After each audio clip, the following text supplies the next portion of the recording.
Hello दोस्तों, good morning. कैसे हैं आप लोग? उम्मीद करते हैं आप लोग बहुत अच्छे होंगे, स्वस्थ होंगे, मस्त होंगे। तो दोस्तों अब मैं जा रही हूँ नहा धोकर वीडियो शूट करने के लिए, क्योंकि सुबह हो गई है और बजने वाला है 8, 20 मिनट बाकी है। तो दोस्तों आप लोग ऐसे सपोर्ट करते रहिए। और पेंटवा थे अंदर में है। तो दोस्तों आप लोग ऐसे सपोर्ट करते रहिए। अभी हम नहा करके बैठे हैं जस्ट, और ये है मेरा घर।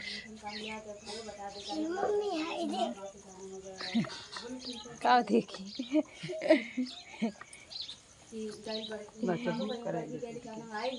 देखो।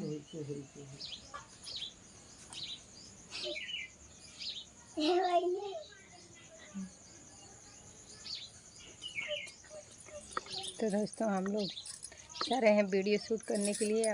यहाँ पर आज शूट होगा वीडियो, क्योंकि ऊपर नहीं होगा। ऊपर दिक्कत होती है थोड़ा। ठीक है, बाय बाय।